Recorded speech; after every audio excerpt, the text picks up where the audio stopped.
seja o nome do Senhor.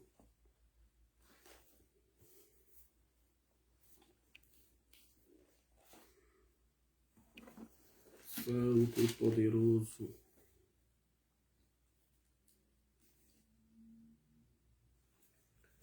Glória a Deus. Aleluia.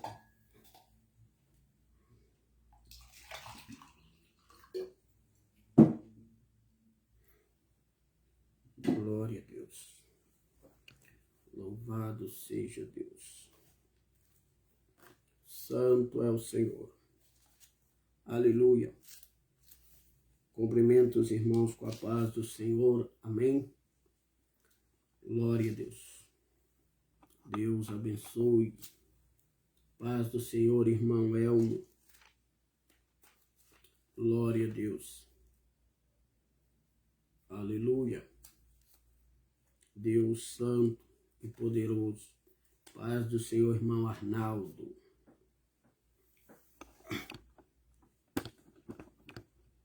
Paz do Senhor, pastora Cláudia. Hoje chegou cedo, né? Glória a Deus. Aleluia. Pastor Lázaro, paz do Senhor. Aleluias. Glória a Deus. Irmão, ontem e anteontem nós falávamos sobre oportunidades. Anteontem nós falamos sobre oportunidades perdidas. Ontem nós falamos sobre oportunidades aproveitadas. E hoje, a cada dia do nosso Almoçando a Palavra, nós vamos falar temas que o Espírito Santo tocar em nosso coração. Às vezes nós vamos dar uma semana toda de aula num certo assunto, vai depender do desenvolvimento. Às vezes nós vamos falar sobre um assunto 1, 2, 3 dias, depende do desenvolvimento do assunto, né? Sobre oportunidades nós poderíamos falar mais, só que o nosso assunto, a qual nós falamos, desenvolveu-se 2 dias. Hoje nós vamos falar sobre outro assunto. Nós vamos falar sobre o bom combate. Nós vamos falar hoje sobre o bom combate, baseado na vida de Paulo. Nós vamos ler a palavra no livro de 2 Timóteo,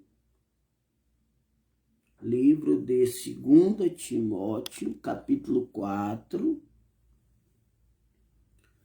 2 Timóteo, capítulo 4, nós vamos falar sobre bom combate. Capítulo 4, versículo 7, no livro de 2 Timóteo. As cartas de Paulo. Para chegar em 2 Timóteo, nas cartas de Paulo, você vai passar Romanos, 1 e 2 Coríntios, Gálatas, Éfeso, Filipenses, Colossenses. Depois de Colossenses vem 1 e 2 Tessalonicenses. Depois de 1 e 2 Tessalonicenses, aí vem 1 Timóteo. Depois vem 2 Timóteo. É o livro de 2 Timóteo, capítulo 4, versículo 7, que diz assim: combati o bom combate, acabei a carreira e guardei a fé. Combati o bom combate, acabei a carreira e guardei a fé. Nós vamos basear hoje o nosso ensino nesta primeira parte. Esse versículo ele está dividido em 3 partes. A parte combati o bom combate, primeira parte. Segunda parte vai falar sobre acabei a carreira. E a terceira, guardei a fé. Combati o bom combate, acabei a carreira, guardei a fé. A paz do Senhor, irmã Carolina. E sobre essa primeira parte nós vamos hoje meditar no combate, no bom combate. Eu combati o bom combate. O que vem a ser o bom combate? O que vem a ser combate? Combate é luta. Combate é batalha. O apóstolo Paulo está dizendo: eu batalhei, eu lutei, eu pelejei. Isso quer dizer que ele está dizendo que na vida cristã nós teremos certamente lutas, combates, pelejas. Ele está dizendo que a nossa vida cristã não é uma vida apática, não é uma vida parada, não é uma vida pacífica no sentido espiritual, mas é uma vida regada de pelejas, de lutas e de batalhas. A Bíblia vai dizer que o nosso descanso não é aqui. Então o apóstolo Paulo está dizendo: olha, para que nós possamos viver aqui na terra e subir para o céu guardando a nossa fé, nós vamos ter luta, vamos ter combate, vamos ter batalha. Só que ele diz que ele pelejou o bom combate. Então, se ele pelejou o bom combate, é sinal que existe o mau combate. Para que Paulo venha a fazer uma conotação de que o combate que ele lutou é o bom combate, é porque Paulo está dizendo, eu entendo pela palavra, ainda que ele não falou, que existe também o mau combate. Amém? A paz do Senhor, missionária Flávia. Vocês estão entendendo, né? Então, para que Paulo diga, eu combati o bom combate, tem que existir o mau combate. É como aquela palavra que Jesus disse àquela mulher samaritana à beira do poço: o Pai é espírito e importa que os seus adoradores o adorem em espírito e em verdade, porque o Pai procura os verdadeiros adoradores que adoram em espírito e em verdade. Então, para que o Pai diga, Jesus diga que o Pai procura os verdadeiros adoradores, é porque também tem os falsos adoradores e a falsa adoração.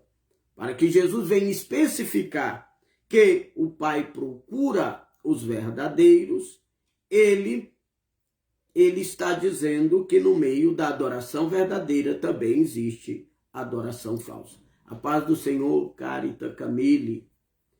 Deus abençoe. Aqui Paulo está dizendo, eu combati o bom combate.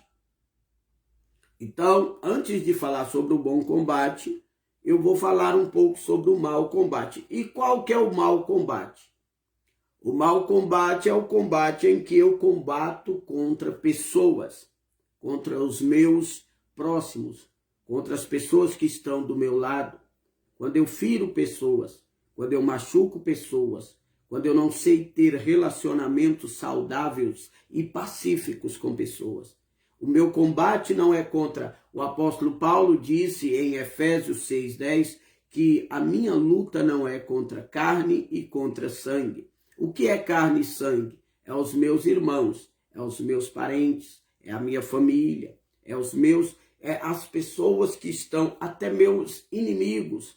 A minha luta não é nem contra os meus inimigos, que são carne e sangue. Pessoas que não vão com a minha cara, pessoas que não aderem ao meu sistema, pessoas que não têm a mente igual à minha, pessoas que são dignas de que eu teria uma briga, uma luta, uma peleja, um combate contra eles, Porém, a minha peleja não é contra carne e sangue. O apóstolo Paulo diz, Jesus ensinou como comportar diante dos nossos inimigos. Ele disse, amai os vossos inimigos. Se o vosso inimigo tiver fome, dê a ele de comer. Se ele tiver sede, dê a ele de beber. E assim amontoará brasas sobre a sua cabeça. Então, o mau combate é o combate que eu vivo xingando os outros. O mau combate é o combate em que eu firo as pessoas com palavras.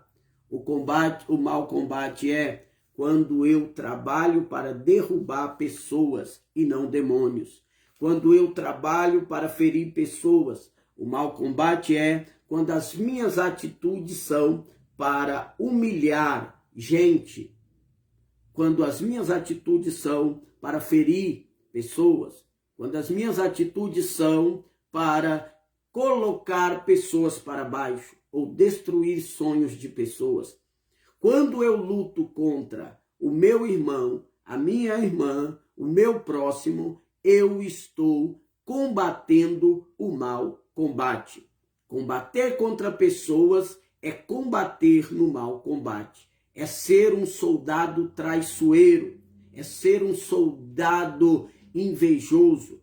É ser um soldado que vai contra a própria pátria. É ser um soldado mau. Quando eu firo, quando eu falo de pessoas, quando eu toco em pessoas, calunio pessoas, machuco pessoas, humilho pessoas, quando eu faço divisão entre pessoas, eu estou combatendo o mau combate. Eu estou sendo um guerreiro infiel. Eu estou sendo um traidor.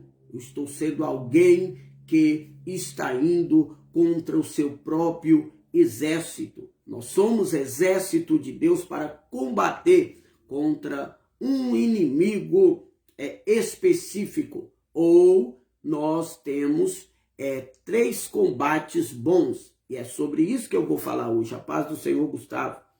Então, eu vou falar sobre o bom combate. O bom combate. Se o mau combate é lutar contra o meu irmão, quando eu luto contra a minha família, meu pai, minha mãe, meus filhos, meus irmãos, seu esposo, a sua esposa e assim por diante, contra o seu professor, contra o seu pastor, contra o seu patrão, contra o seu empregado, contra o seu vizinho, seja ele o que for, pode ser até macumbeiro. Quando você luta contra pessoas, você está combatendo o mau combate. Você está ferindo a imagem e semelhança de Deus, que você também é feita da mesma forma. Qual é o bom combate? Quando o apóstolo Paulo fala, eu combati o bom combate, o apóstolo Paulo está dizendo, eu lutei a boa luta, eu pelejei a boa peleja, eu lutei com verdade, eu lutei a luta certa, eu lutei o combate certo. Quando é que eu combato o bom combate? Como diz Paulo, combati o bom combate. Qual é o bom combate? O bom combate é quando eu luto primeiro com Deus. Isso mesmo que você ouviu. O bom combate é quando eu luto com Deus. Primeiro. O mau combate é quando eu luto contra os meus irmãos, quando eu firo pessoas. Mas o bom combate é quando eu luto com Deus, não contra Deus, porque eu nunca vou vencer a Deus. É luta com Deus, é ter uma experiência. Toda experiência que o ser humano tem com Deus é uma luta. Toda experiência que o ser humano tem com Deus é uma luta. Lembra de Jacó? Lembra de Jacó que lutou com ele um varão até a alva? Ele lutou com Deus. O próprio Deus disse assim, lutaste com os homens e com Deus e venceste. O seu nome não será mais Jacó, mas será Israel, porque lutaste com Deus e prevaleceste. Então, lutar com Deus é ter uma experiência com Deus. E esta foi a primeira luta de Paulo. A primeira luta, o primeiro bom combate que Paulo teve, a primeira boa batalha que Paulo teve foi com Deus. Quando? No livro de Atos, capítulo 9. A Bíblia vai dizer que o apóstolo Paulo, ele vai sair de Jerusalém para ir para Síria, para Damasco. E em Damasco, hoje eu estou pregando mais devagarzinho, tá, irmão? Para os irmãos entenderem. Tem dia que a gente está mais devagar, tem dia que está mais acelerado. É Deus que é dono da nossa boca, né? Hoje eu estou mais tranquilo. Então, o primeiro bom combate de Paulo está em Atos capítulo 9. Em Atos capítulo 9, a Bíblia vai dizer que Paulo, ainda respirando ameaça, ele pede cartas ao sumo sacerdote para Damasco, a fim de que encontrasse alguma daquelas seitas, quer homens, quer mulheres, os conduzisse preso a Jerusalém. A paz do Senhor, irmão José Santana. Indo nele no caminho, perto de Damasco, cercou o resplendor de luz do céu.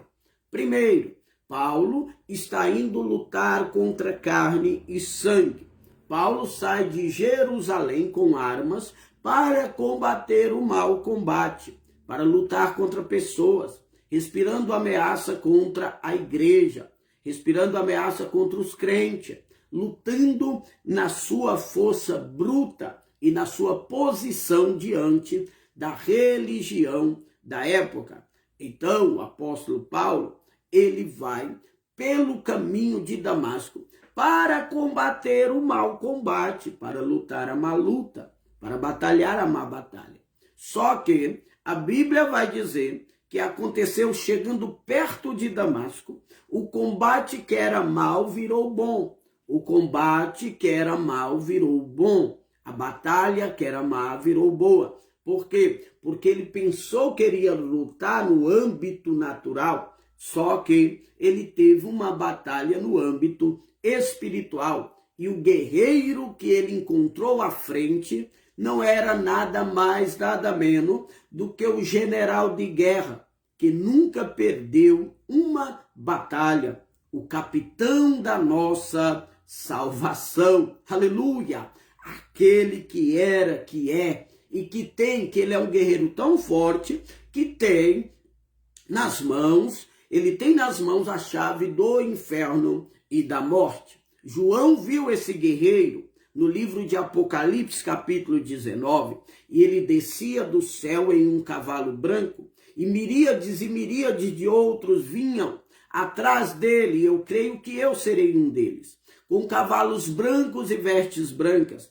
E esse que estava na frente, ele tinha cabelos brancos como a lã branca, olhos como chama de fogo. Da sua boca saía uma espada aguda de 2 fios, que é para ferir as nações. Ele tinha uma veste branca de linho fino, um cinturão de ouro, e na sua coxa está escrito: Rei dos Reis e Senhor dos Senhores. Esse é o general que nunca perdeu batalha. Esse é o vencedor dos vencedores. Esse é aquele que reina para todo sempre. Seu sobrenome é Vitória. O seu nome é batalha, o sobrenome é Vitória. O nome dele é Jesus. É esse. Aleluia! Paulo está indo para lutar contra pessoas, mas ele encontra Deus pelo caminho. É o seu primeiro adversário na sua luta, na sua caminhada cristã. Você não vai conseguir engranjar uma vida espiritual boa. Você não vai ter uma boa carreira. Você não vai conseguir guardar a fé se você não tiver um combate com Deus primeiro. Você tem que lutar com Ele. Ah, mas eu vou perder, mas eu vou lutar. Não como inimigo, mas como uma experiência espiritual espiritual no meio do caminho. Quando Paulo está indo para o mau combate, ele tem um bom combate. Ele não queria, mas Deus chegou. Ele não queria, mas Deus apareceu. Não era plano dele encontrar com Deus, mas Deus veio. Ao contrário de Jacó, que atracou com o anjo, ele quis a experiência com Deus. Paulo teve a experiência involuntariamente. Jacó teve uma experiência no capítulo 32 de Gênesis, voluntária, mas Paulo teve involuntária, mas tudo é batalha. Quando ele topa com Deus, uma luz brilhou, porque esse guerreiro que vem é um guerreiro de luz. Porque esta luta com Deus é num ambiente de luz. Não tem como você lutar com Deus no escuro. Não tem como você lutar com Deus, aleluia, no oculto. Não tem como você lutar com Deus às escondidas. Você nunca vai conseguir lutar com Deus com hipocrisia. Você nunca vai conseguir lutar com Deus no engano e na mentira. Você nunca vai conseguir lutar com Deus na falsidade. Num ambiente de falsidade, você não consegue lutar com Deus. No ambiente de hipocrisia, você não consegue lutar com Deus. No ambiente de mentira, você não consegue lutar com Deus. No ambiente de engano, você não consegue lutar com Deus. No ambiente de treva, você não consegue lutar com Deus. Você nunca vai ter experiência com Deus andando de hipocrisia, de mentira e de engano e de falsidade. Você tem que ir para a luz para ter uma experiência com Deus. Uma luta com Deus tem que ser na verdade, na sinceridade, no brilho da luz divina. O que tem de gente querendo viver uma vida de falsidade, de hipocrisia, de máscara, aleluia, você engana tudo, só não engana Deus. Você mente para qualquer um, mas não mente para Deus. Ei, para ter um combate verdadeiro e um bom combate, tem que ser com Deus. No caminho de Damasco a luz brilhou. Deus não luta no escuro, Deus luta no claro. Deus não luta no oculto, Deus luta na claridade. Ele vem como uma grande luz. Quando ele vem com a luz, Paulo fica cego. Paulo não consegue enxergar. Paulo não consegue ver. Paulo não consegue observar. Porque a luz que nos faz ver, faz os hipócritas ficar cegos. A luz que nos revela Deus vai trazer cegueira aos hipócritas. A luz de Deus trouxe, aleluia, cegueira. A luz de Deus trouxe cegueira a Paulo. E houve escama nos olhos do apóstolo Paulo. Aleluia. Deus tira a visão de Paulo para te dar outra visão. Deus vai arrancar na luta, no bom combate. Presta atenção, irmão. Presta atenção. Presta atenção. No bom combate que você tem com Deus, primeiro, ele te derruba. Primeiro, no combate que você tem com Deus, primeiro, ele te derruba. Ele te derruba do seu orgulho. Ele te derruba da sua soberba. Ele te derruba da sua jactância. Ele te derruba do eu sou, eu posso, eu consigo, sou mais eu mais eu e eu. Louvado seja a mim, adorado seja o meu nome. Deus te derruba do orgulho. Deus abate a sua crista. Deus tira o seu orgulho. Tem gente que acha que orgulho é algo que vem com dinheiro, é algo que vem com poder, com fama. Não, orgulho é um demônio que nasce em algumas pessoas. Tem gente que não tem poder e é orgulhoso. Tem gente que não tem dinheiro e é orgulhoso. Tem gente que não tem nada e é orgulhoso. Aleluia. Isso é uma semente maligna. E para você ter um combate com Deus, você tem que aprender que você não é nada, que você é pó, que você é cinza. Eu sou mais bonito, eu sou mais rico, eu sou o melhor, eu sou mais sábio, eu sou mais isso, eu sou mais espiritual, eu oro mais, eu creio mais, eu sou isso, eu sou aquilo, tenho mais tempo de crente. E isso tudo é orgulho. Aleluia. Na luta com Deus ele te quebra. Na luta com Deus ele te derruba. Na luta com Deus você lambe a poeira da estrada. Na luta com Deus primeiro ele vai te derrubar. Lembra de Naamã? Ele teve uma luta com Deus. Naamã teve uma luta com Deus. Quando ele foi para ser curado da lepra, primeiro, ele era leproso. Ele era grande, mas era leproso. Aleluia. Deus deixa uma lepra em nós para nos lembrar que nós não somos perfeitos. Perfeito é só Cristo. Perfeito é só Jesus que derramou o sangue perfeito para nos aperfeiçoar até o dia da perfeição. Perfeito é só Cristo que derramou o seu sangue perfeito para nos aperfeiçoar até o dia da perfeição, que é o dia do arrebatamento, a qual nós teremos um novo corpo. Então Naamã, ele chega até Israel e ele quer que o profeta venha, coloque a mão na sua cabeça e expulse a lepra. Expulse a lepra dele. Só que ele pensava que o rapaz ia colocar a mão, e ele disse, eu achava que ele ia colocar a mão, só que o profeta diz assim, vai lá e mergulha no Rio Jordão. Só que o Rio Jordão é um rio turvo, é um rio escuro, e ele pensava que a escuridade daquele rio era sujeira, e ele dizia, eu não vou porque eu sou Naamã, eu não vou porque eu sou Naamã. Deus disse assim, você vai lutar comigo ou não vai? Você vai batalhar o bom combate? Para batalhar comigo no bom combate, você primeiro tem que passar pelo processo de quebra. Eu te quebro, eu tenho que te quebrar, eu tenho que te tirar de cima e te colocar de baixo. Eu tenho que te mostrar que quem manda sou eu. Eu tenho que te mostrar que não é seu nariz que te guia, quem te guia é a minha presença. Eu quero te mostrar que quem te guia não é o seu dinheiro, sou eu. Não é a sua fama, sou eu. Não é a sua beleza, sou eu. Não é a sua posição, sou eu. Eu tenho que te esfregar o seu nariz na terra para você ver que quem controla, quem comanda o seu destino sou eu. E Deus não comanda só a igreja, só crente, não. Deus comanda o mundo. Deus não é o Deus dos crentes, Deus é o Deus da humanidade. Deus trabalha com amor e com justiça. Deus trabalha abençoando quem teme a Ele e trabalha julgando quem não teme. É desse jeito. Tem gente que pensa que Deus é crente, que Deus só está na igreja. Do Senhor é a terra e toda a sua plenitude, capítulo 24. Deus humilha o soberbo e exalta o humilde. Não tem esse negócio que Deus só está na igreja. Ah, vamos perseguir a igreja porque a igreja é de Deus. Deus não. A igreja é um lugar onde nós reconhecemos que somos dependentes de Deus e é um lugar onde nos reunimos para adorar aquele que controla tudo. Aleluia. Ele é adorado na igreja, mas ele tem o controle de tudo. Jesus não tem só o controle.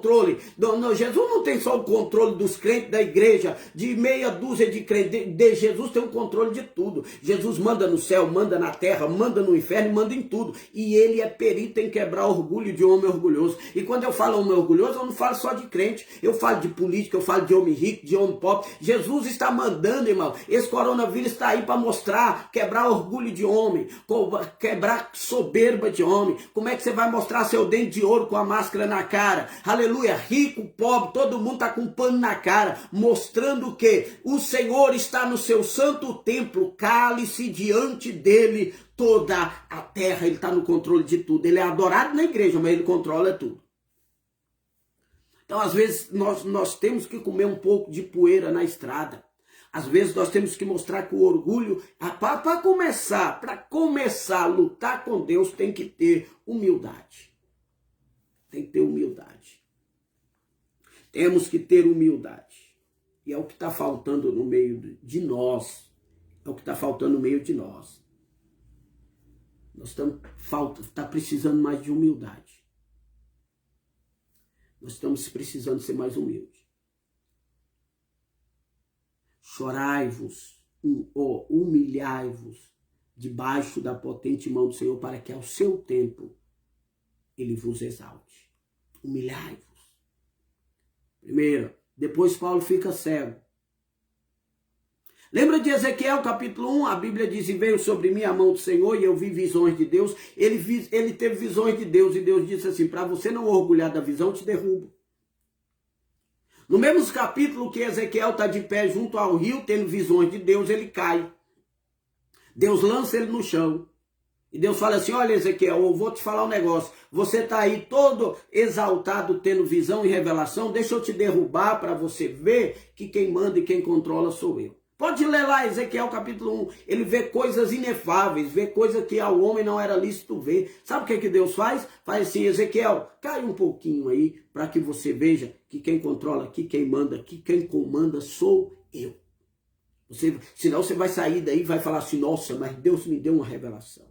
Ah, mas me Deus, Ai, Jesus amado, vai cair, vai cair, vai colocar a boca no pó. O orgulho está no DNA do diabo, a humildade está no DNA de Cristo. O que você é? O orgulho está no DNA do diabo, a humildade está no DNA de Cristo. O que você é? Um filho que grita com o pai. Ele está com o DNA do diabo ou de Cristo? Um filho que desobedece os pais. Pessoas que discutem, pessoas que xingam, pessoas que são inademoestáveis. Não, Ezequiel não estava com soberba. Deus derrubou ele para ele não ensoberbecer. Às vezes Deus derruba antes da pessoa ensoberbecer, para mostrar que antes que ele levanta, antes que ele saia dali e começa a jactanciar das revelações que ele teve, ele lembra que depois que ele teve, Jesus pôs ele para lamber a terra para ele não se exaltar das visões que Deus deu. Nós temos que todos os dias, irmão, colocar a boca no pó. Por mais que sejam as revelações que Deus nos dá, nós temos que colocar a boca no pó. É o tipo de gente mais esquisito que eu acho. Imagine Deus. São pessoas soberbas. Pessoas que falam mais dele do que de Deus. Pessoas que exaltam eles mesmos. Louvado seja mim, eu sou isso, sou aquele. E quando eles não falam, eles se vestem da maneira que chama atenção. E quando eles não falam, eles se portam da maneira que chama atenção. Eles andam assim, pelo amor de Deus. É só Deus que é digno de honra e glória. Nós somos simples mortais. Nós sempre somos simples pessoas. Nós somos simples servos. Crentes são servos. Crentes foram chamados para ser servos. Nós somos servos. É necessário que nós diminuímos para que ele possa crescer. Aleluia. Depois Paulo cai e levanta cego. Paulo levanta cego. Mas espera aí, ele encontrou com Deus e agora está cego. Ele encontrou com Deus, agora está cego. Não consegue enxergar. Antes de Deus te revelar coisas espirituais, Deus vai te tirar a visão das coisas naturais. Para que você veja o que Deus quer que você veja, você precisa deixar de ver o que você quer ver. Você tem que renunciar os seus olhos. Jó capítulo 31, versículo 1 diz assim: fiz concerto com os meus olhos, como o fixaria numa virgem? Jó está dizendo assim: eu fiz concerto com os meus olhos estão em aliança, eu fiz concerto com eles. Antes de eu ver o que Deus quer me mostrar, eu tenho que me abster daquilo que eu quero ver. Eu tenho que renunciar aos meus olhos, tenho que fazer jejum de visão. Aquilo que eu quero ver tem que ser amarrado. Aquilo que eu quero ver tem que ser destituído. Sabe por que Adão e Eva pecou? Porque Eva ficou olhando muito para o fruto da árvore do conhecimento do bem e do mal. Ela desejou tanto, ela comeu da árvore, deu para o seu esposo porque ela olhou demais. E aí acabou que Deus tirou deles toda a visão do jardim porque ela estava de olho.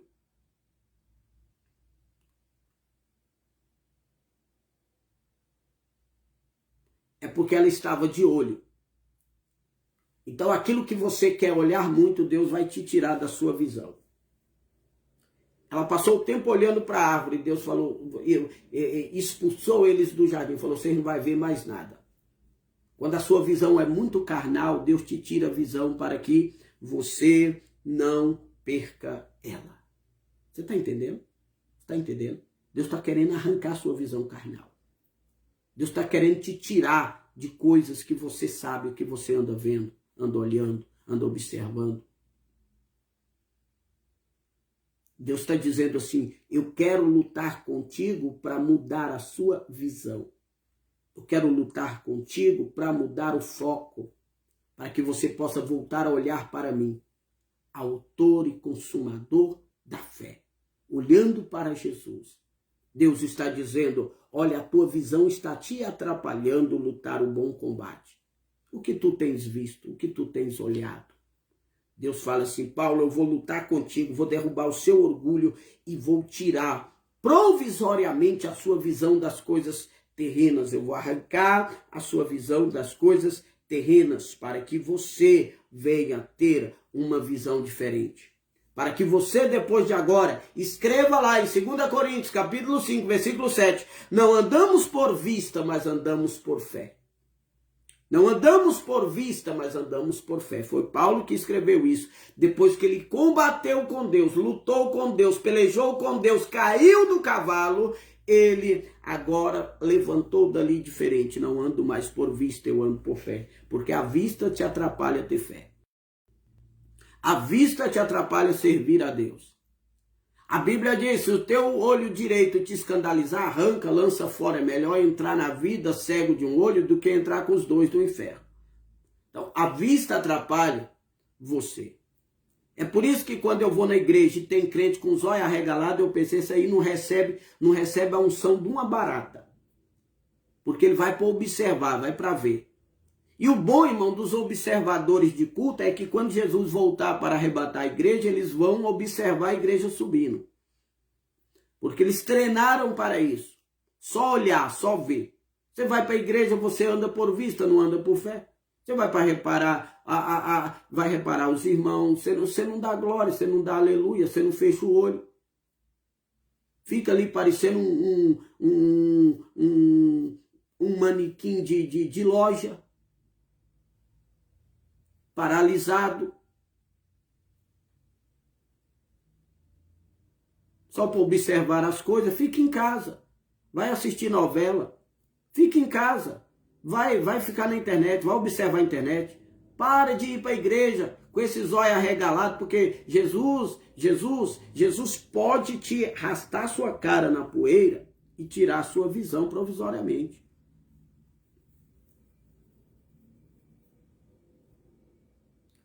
Lembra de Sansão? Hoje eu vou falar só sobre esse combate. Lembra de Sansão? Sansão não podia ver um rabo de saia. Sansão não podia ver uma mulher. A Bíblia vai dizer que ele foi a uma terra dos filisteus e viu uma mulher e seu coração se enamorou dela. E ele falou para os seus pais, olha, eu quero casar com a filisteia. E os pais dele falaram, não, mas em Israel tem tanta mulher. Tem alguém precisando escutar isso, né? Não pode ver um rabo de saia. Tem irmã também que não pode ver um irmão. Não pode ver macho. Não sabe esperar em Deus. Nossa, que bonito. Nossa, que bonito. Espera em Deus, não. Guarda. Guarda o teu vaso em santidade. Guarda o teu vaso em santidade. Se liberta desse olho corruptível, desse olho carnal, dessa concupiscência dos olhos. Se liberta disso. Para de olhar para o que não é teu, para o que Deus não te deu. Para de olhar para a árvore errada. Para de olhar para aquilo que Deus não lhe concedeu. Presta atenção. Deus pode te julgar pelaquilo que você está olhando, que não é cabível para você olhar. Vira o seu rumo, vira os seus olhos. Sansão falou, eu quero ela, porque eu gostei, meu coração gostou. Mas a Bíblia diz, 17:9 de Jeremias, enganoso é o coração do homem mais do que todas as coisas. E aí ele vai ali e pega, e acontece o casamento, acontece aquela história do leão, que eu não vou contar. E ali aquela mulher descobre o segredo. Ele perde a esposa e assim por diante.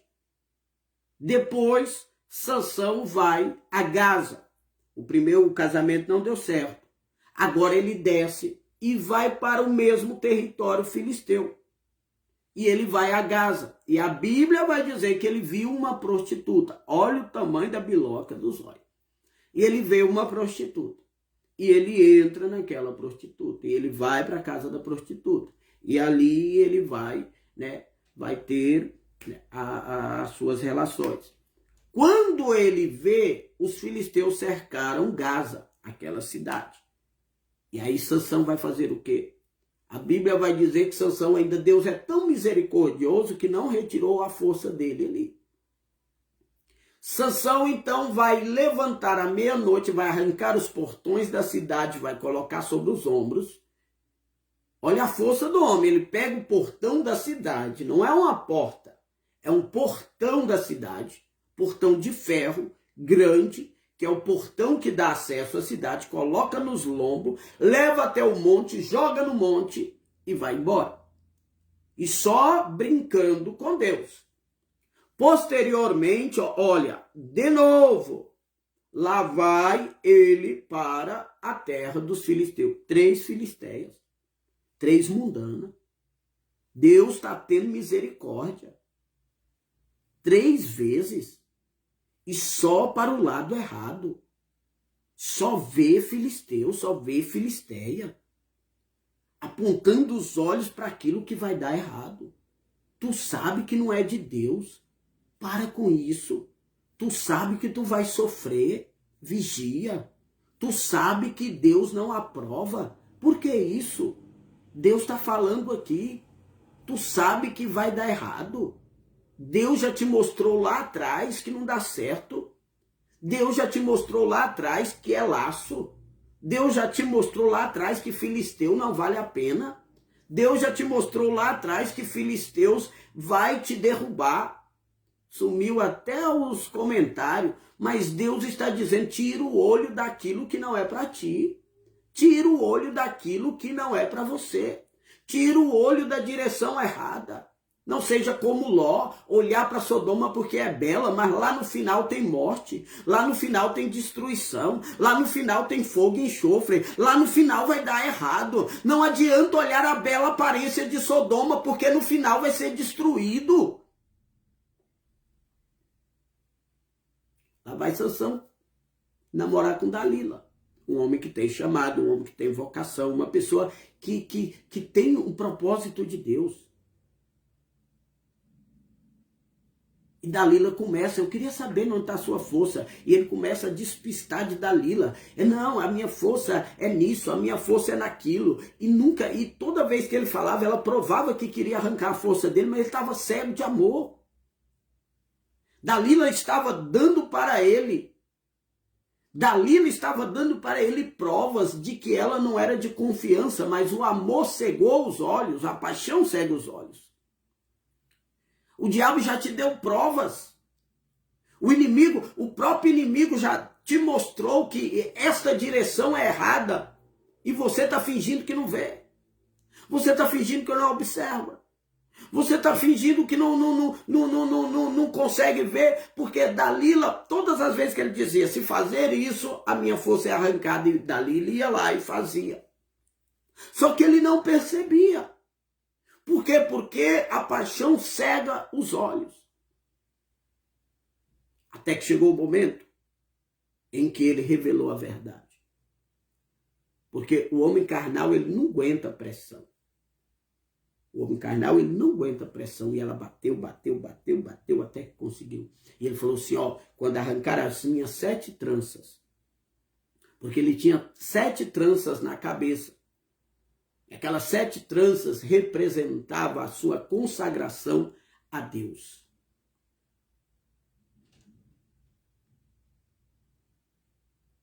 Consagração a Deus. Aquelas 7 tranças representavam a sua consagração a Deus. Você sabia que Dalila está querendo arrancar a sua consagração a Deus? E para as mulheres aí, Dalilo está querendo arrancar a sua consagração a Deus? Você sabia que tem gente plantados, tem pessoas plantadas de Dalilas e Dalilos para destruir a sua santidade e a sua pureza? Tem pessoas disfarçados dentro até da igreja, tem pessoas disfarçados de Dalila e de Dalilo, com palavras mansas. A Bíblia diz da mulher prostituta que as suas palavras são como azeite, mas o seu coração está cheio de fel. Você sabia que tem pessoas usadas pelo inimigo para arrancar as suas 7 tranças? Tem pessoas usadas pelo diabo para arrancar a pureza. Aí você começa a ficar com raiva.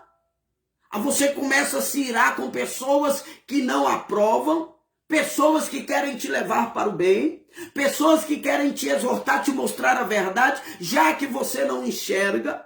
Você não está enxergando que tem pessoas plantadas de Dalila na sua vida para arrancar os seus olhos, para arrancar a sua visão, para arrancar a sua chamada, para cortar a pureza da sua vida. Oxalá se você conseguir enxergar antes de que Dalila descubra o seu segredo com Deus. Labassurianda labaia. Decanta labassurianda labaia. Quem comanda aqui é Deus. Almoçando a palavra, quem comanda aqui é Deus. Às vezes nós fazemos um programa, um cronograma, mas Deus fala, quem fala sou eu. Deus é que manda, Deus é que comanda, Deus é que fala. Cuidado. Cuidado com a internet. Cuidado com pessoas que você conhece pela internet. Cuidado. Cuidado com Dalilas. Cuidado com Dalilos. Cuidado com pessoas que fingem ser crente. Cuidado com pessoas que fingem servir ao Deus que você serve. Não arranca, não deixa arrancarem as tranças que Deus colocou, a trança da consagração. Não deixe arrancar. Não se iluda com o Pai do Senhor. Não se iluda, eu sou crente também. Não se iluda, eu sou da igreja do fulano, da cicrana. Não se iluda com isso, espere em Deus, busque Deus, consagre a Deus.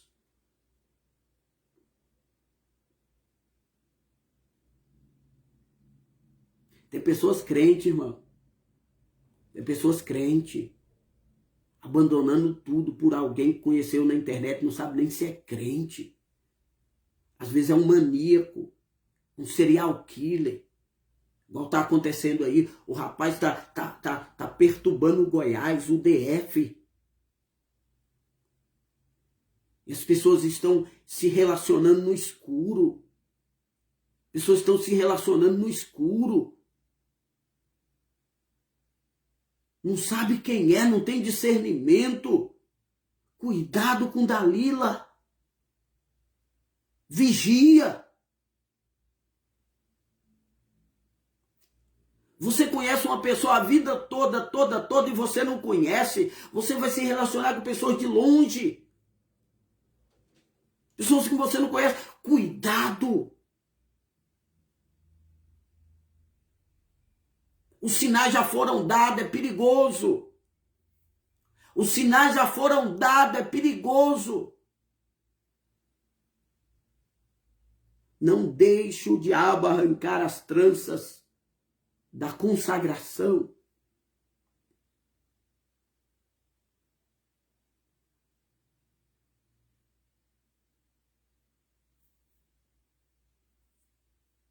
Chegou uma hora que ele não suportou. Plum, explodiu. Você já olhou para o caminho que você está? Você pende mais para as coisas da terra ou as coisas do céu? Você vive mais por vista ou por fé? Você gosta mais de ir para a praça com os amigos ou de ir para a igreja? Responde essas perguntas, porque as respostas dessas perguntas vai designar o nível da sua espiritualidade. Você anseia pelo culto de hoje à noite ou é uma coisa que já virou rotina na sua vida? Você se alegra mais quando se ajoelha para falar com Deus ou com aquela pessoa que tem te atormentado pelo Zap e pelo Face? Seu coração chega a treme. Vigia. Toma cuidado. Se ajeita, se aprume. Jesus está voltando. Jesus está buscando santidade. Os crentes estão tudo perdido na internet. Os crentes estão tudo perdido na rede social. Não faz uma campanha, não ora, não busca. Tem um bocado desviando e falando que a culpa é da igreja. É nada, é perdição. Você não está perdido na igreja, você está perdido em casa. Não vê a hora de acabar o culto para ir para a internet. Sabe o que aconteceu? Sabe o que aconteceu?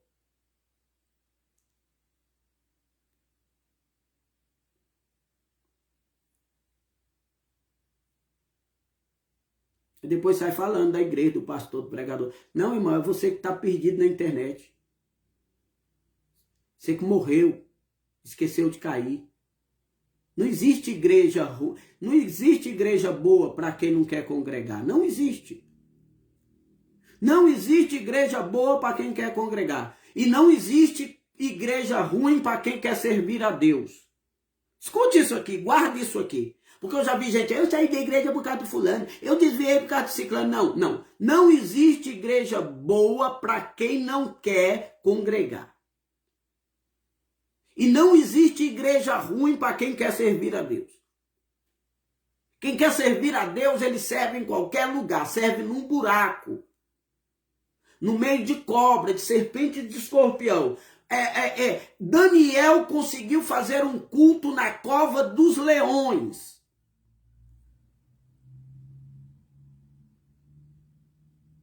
Você sabe por que os leões não abocanharam Daniel? Porque Daniel orava 3 vezes ao dia, era costume. Quando derrubaram Daniel na cova dos leões, Daniel tinha orado 2 vezes. Quando Daniel caiu, o anjo desceu.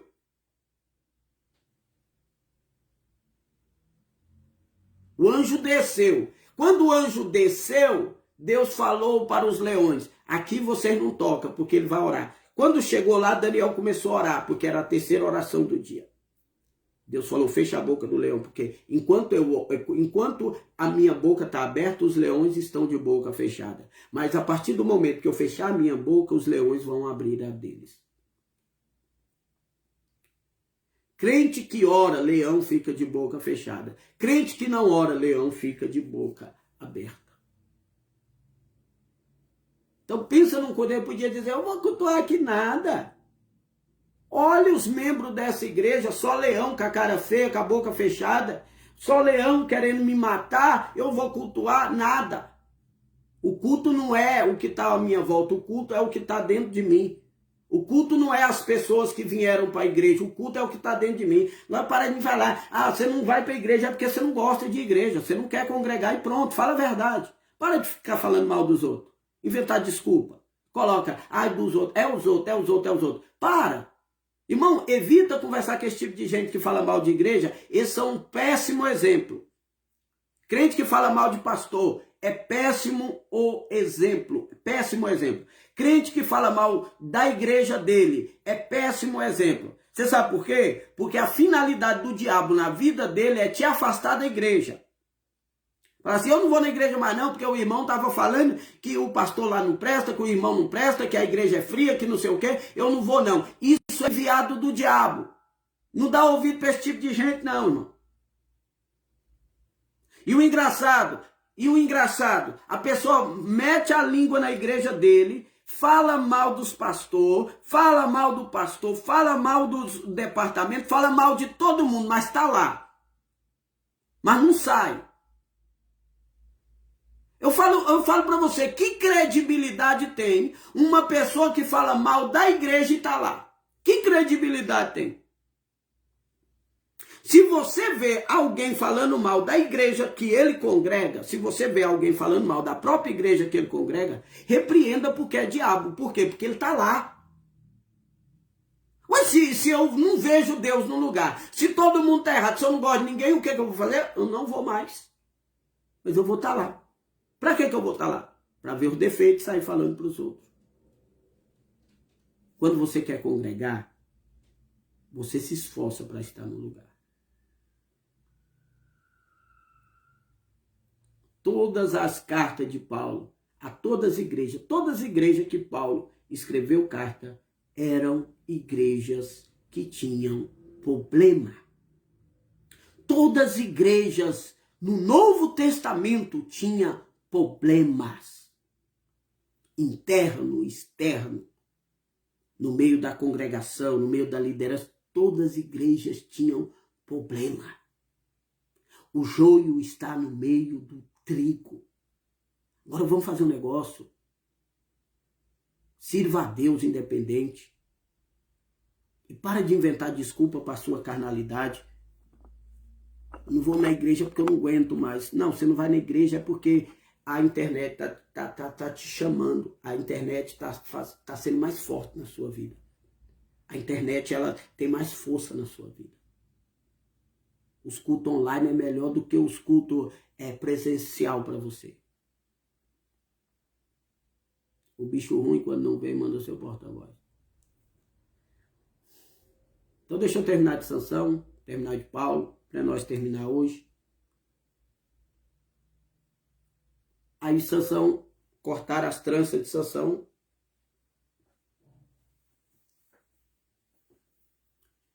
Os filisteus arrancaram os olhos de Sansão. E depois colocaram Sansão para trabalhar como um jumento.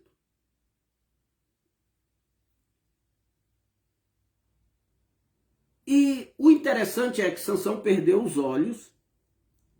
E o interessante é que depois que aconteceu dele perder os olhos, que arrancaram os olhos de Sansão, que era o instrumento do pecado, porque Sansão não podia ver uma mulher, não podia ver uma filisteia, não podia ver um rabo de saia, que ele estava pecando.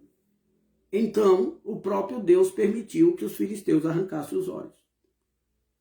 E depois de que os olhos de Sansão foram arrancados, você não vê mais falar de Sansão em prostituição, adultério, buscando, fornicando, cobiçando mulher dos outros. Você não vê. Depois que arrancaram os olhos de Sansão, você não vai ver ele cobiçando o que não é dele, querendo o que não é dele, buscando o que não é dele. Por quê? Porque o próprio Deus permitiu.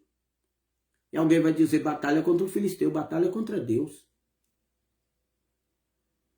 Se Deus tem uma chamada, se Deus tem uma obra, Deus arranca aquilo que te faz pecar. Ah, você está pecando pelo céu.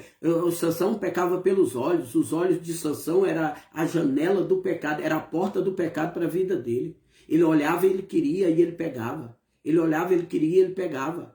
Ele orava, ele olhava, ele queria e ele pegava. Então, Deus permitiu-se arrancar os olhos, porque era a porta pelo pecado. A partir do momento que ele parou de ver, ele parou de pecar. A partir do momento que ele parou de olhar, ele parou de cobiçar. Você não vê mais depois que ele perdeu os olhos, ele cobiçando nada, ele cobiçando ninguém, ele fornicando, ele desejando mulher dos outros, marido dos outros. Tem gente que deseja o que é dos outros.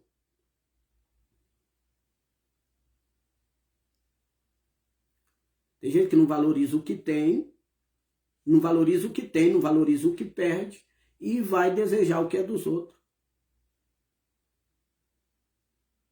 Aí Deus vai e arranca. Deixa eu te falar, Deus vai arrancar tudo que te faz pecar. Ah, o celular que me faz pecar. Eu estou no pecado por causa do celular. Deus queima ele, joga ele na água, destrói ele e você para de pecar. Ah, o que me faz pecar é a televisão. Deus vai arrancar a televisão. O que me faz pecar é a língua, que eu converso demais. Deus corta a sua língua. Deus joga por fora a sua língua. Mas você vai parar de pecar. Ah, eu nem queria fofocar, mas toda vez que a irmã fala comigo, Deus vai cortar o laço. Deus vai colocar um espírito aí que vai impedir você pecar com essa pessoa fofoqueira. Mas alguma coisa tem que ser arrancada. Para que você, o que te atrapalha servir a Deus, Deus vai arrancar, Deus vai destruir. Isso é luta com Deus. E eu nem terminei direito a primeira parte.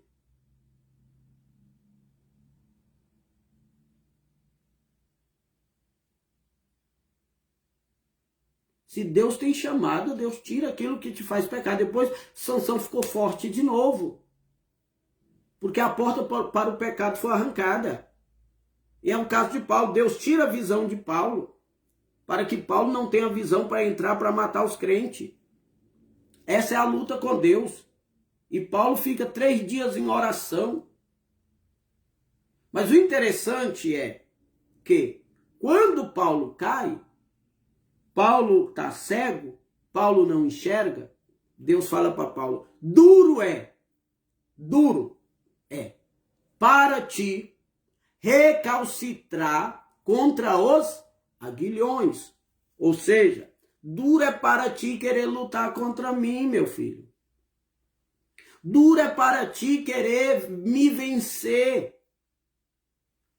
Duro é para ti vir contra os meus propósitos, os meus projetos, não adianta.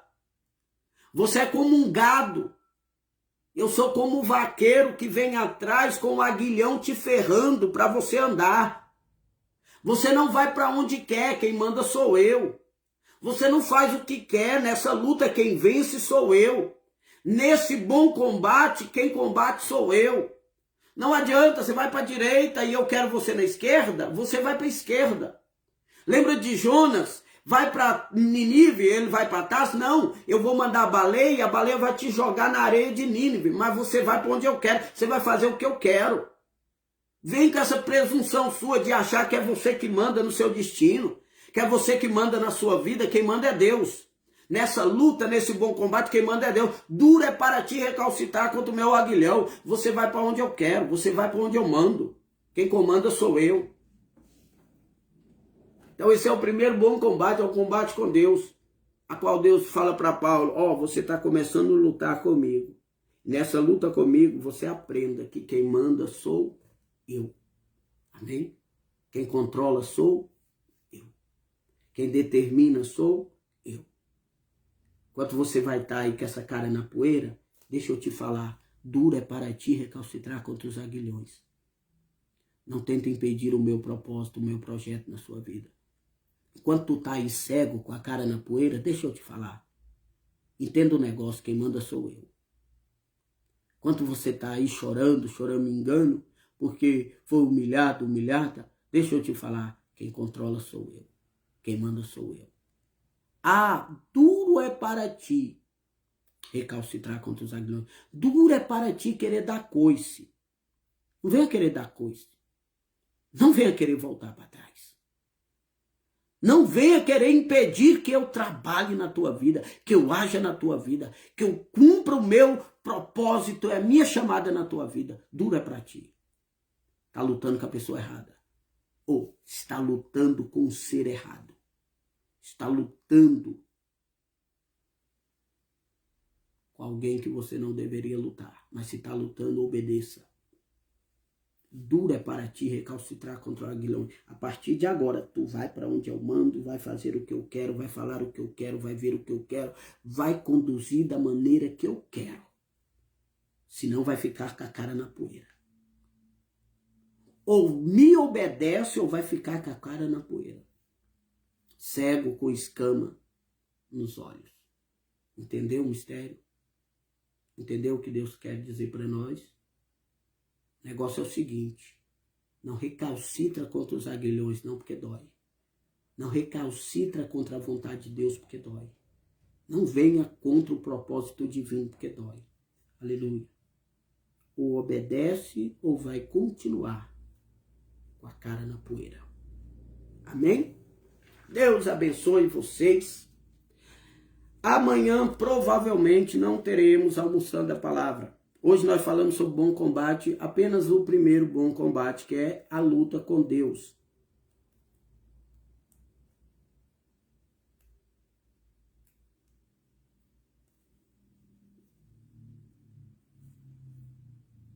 E amanhã não teremos, tá? Amanhã eu vou ver se eu vou trabalhar lá na obra lá da nova igreja, que nós vamos inaugurar dia 9, dia 10 e dia 11, tá? E então fica certo que amanhã não teremos. Provavelmente sexta-feira também não. O mais certo é segunda-feira. Voltaremos com o Almoçando a Palavra. Amém, irmãos? Que Deus abençoe a todos. Hoje nós temos culto de libertação aqui em Goianésia, na Vila Propício. Que Deus possa abençoar a sua vida, a cada um de nós. Ore por nós, precisamos das vossas orações, tá? Nós estamos aí com um propósito, com um projeto aí, né? Nós estamos com o ministério, Deus tem colocado sobre os nossos ombros.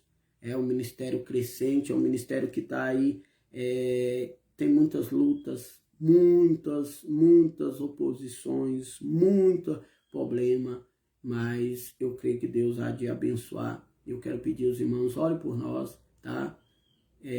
Por esses dias, principalmente esses dias, apresenta aí esta obra nova, apresenta aí a nossa festividade, apresenta a minha vida, apresenta esse ministério, é o que nós pedimos a cada um dos irmãos. Amém? Deus abençoe vocês e até provavelmente segunda-feira, se Deus quiser.